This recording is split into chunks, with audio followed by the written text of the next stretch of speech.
Chapter 13. The Coup. PayPal, September 2000.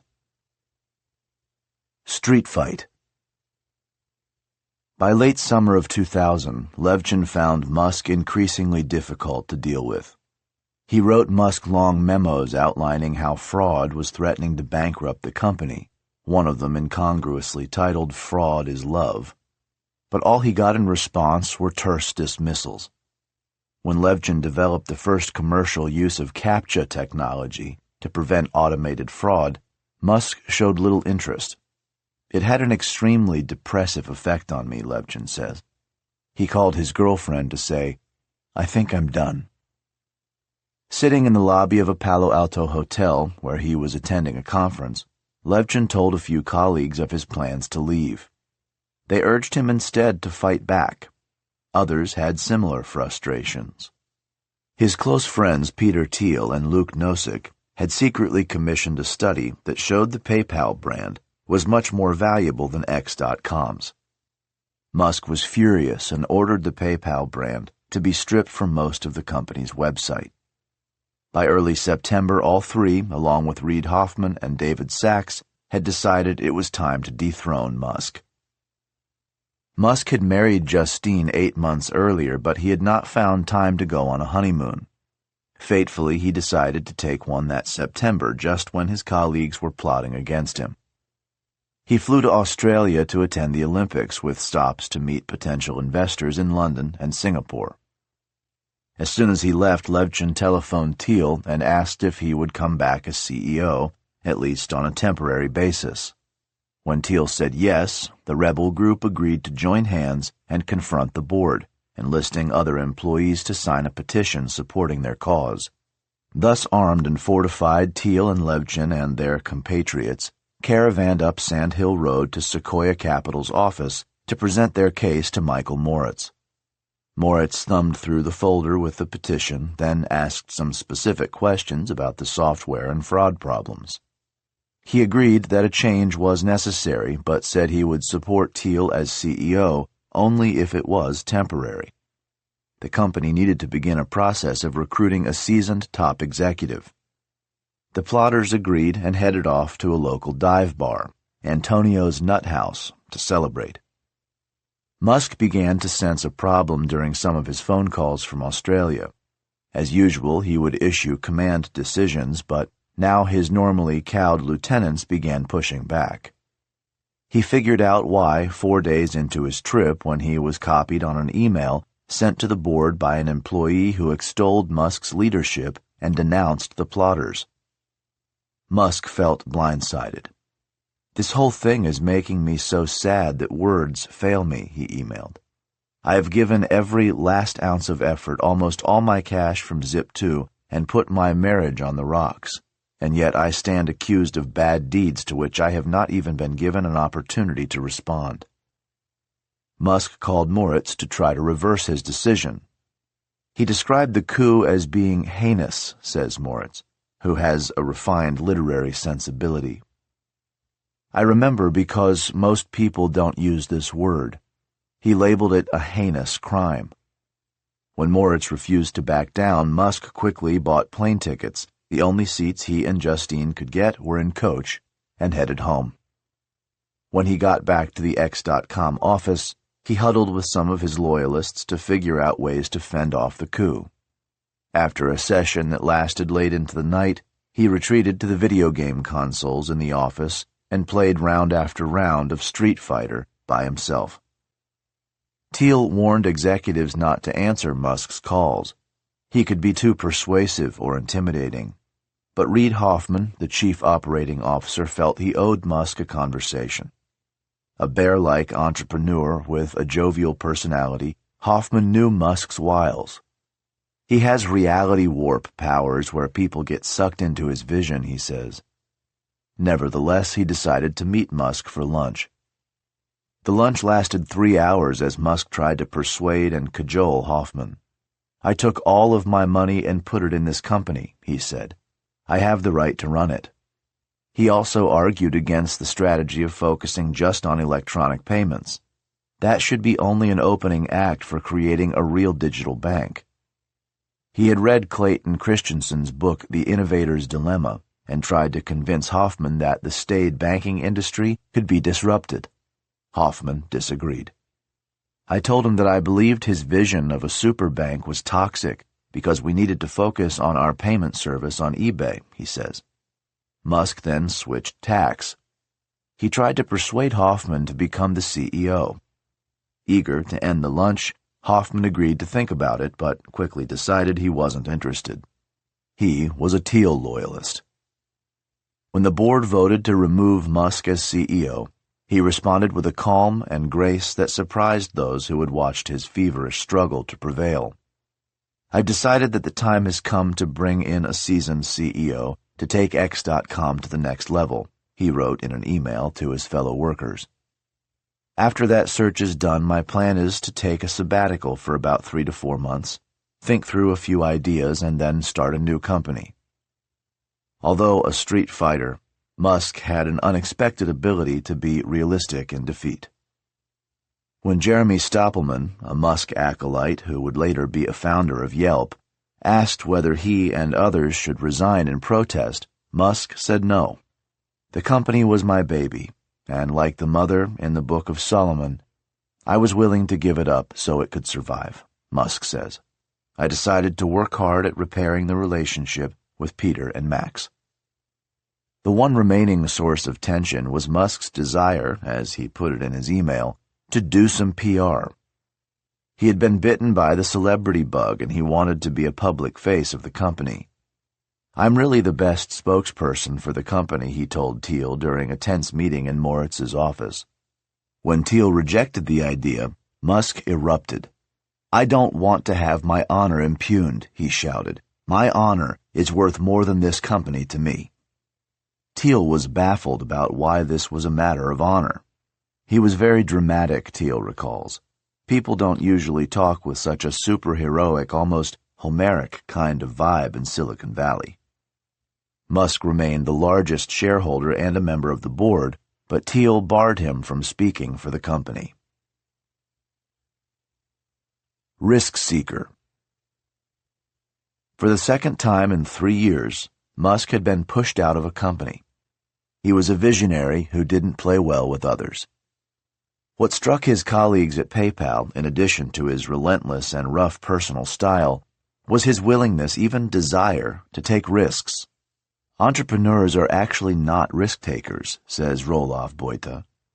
They're risk mitigators. They don't thrive on risk, they never seek to amplify it. Instead, they try to figure out the controllable variables and minimize their risk. But not Musk. He was into amplifying risk and burning the boats so we could never retreat from it.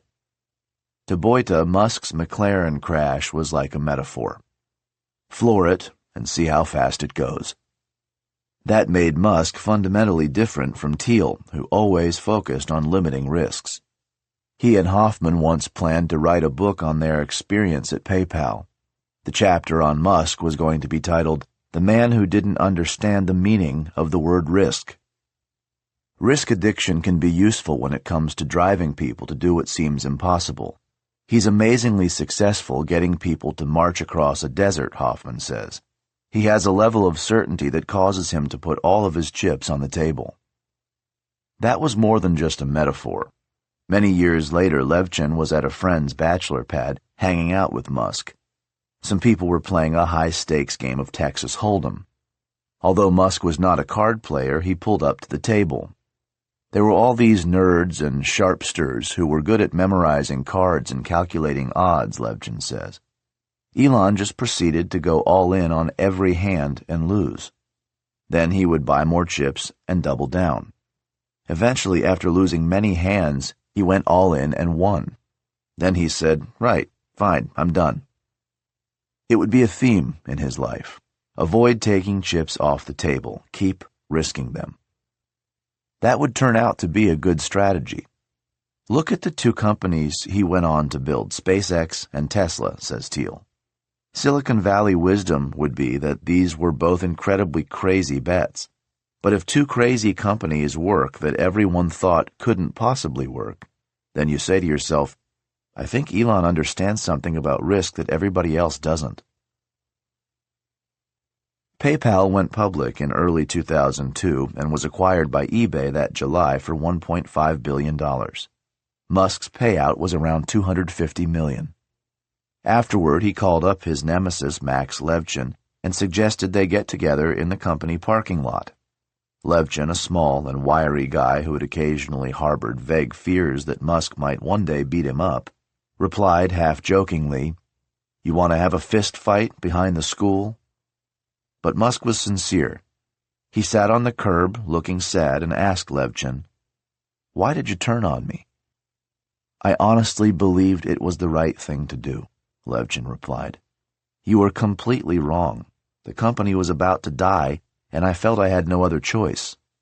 Musk nodded. A few months later, they had dinner in Palo Alto. "Life's too short," Musk told him. "Let's move on." He did the same with Peter Thiel, David Sachs, and some of the other coup leaders. "I was pretty angry at first," Musk told me in the summer of 2022. "I had thoughts of assassination running through my head. But eventually I realized that it was good I got couped. Otherwise, I'd still be slaving away at PayPal."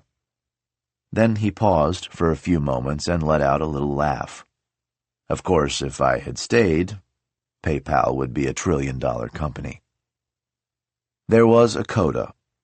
At the time of this conversation, Musk was in the midst of buying Twitter.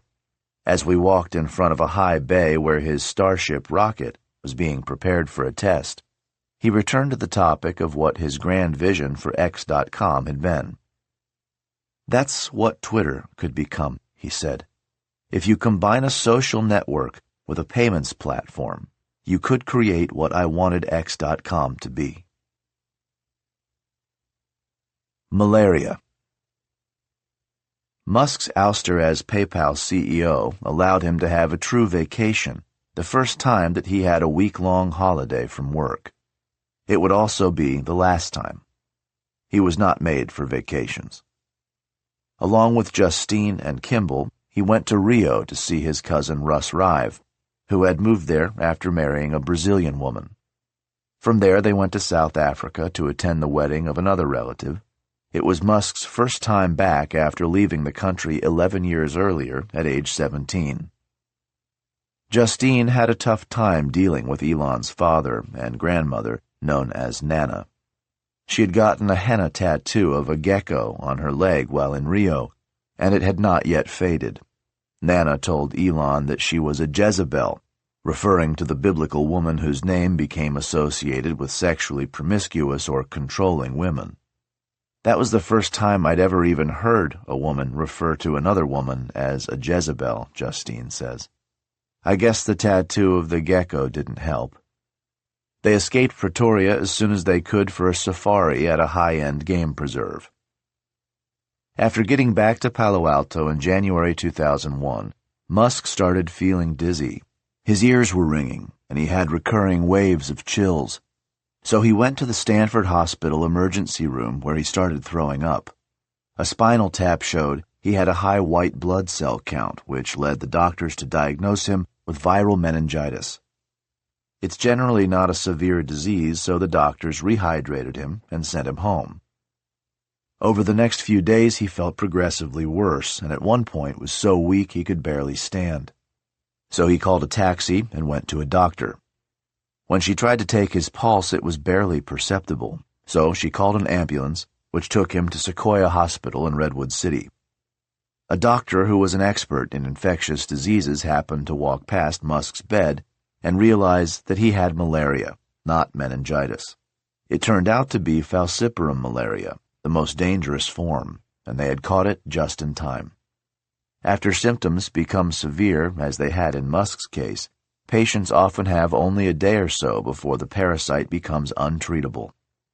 He was put into intensive care where doctors stabbed a needle into his chest for intravenous infusions followed by massive doses of doxycycline. The head of human resources at X.com went to visit Musk in the hospital and sort out his health insurance. He was actually only hours from death, the executive wrote in an email to Thiel and Levchin. His doctor had treated 2 cases of falciparum malaria prior to treating Elon. Both patients died. Thiel remembers that he had a morbid conversation with the HR director after learning that Musk had taken out, on behalf of the company, a key man life insurance policy for $100 million. If he had died, Thiel says, all of our financial problems were going to be solved. It was typical of Musk's outsized personality to take out such a large insurance policy. We're happy that he survived and that gradually everything tracked for the company, so we didn't need the $100 million life insurance policy. Musk remained in intensive care for 10 days, and he did not fully recover for 5 months. He took 2 lessons from his near-death experience. Vacations will kill you. Also, South Africa. That place is still trying to destroy me.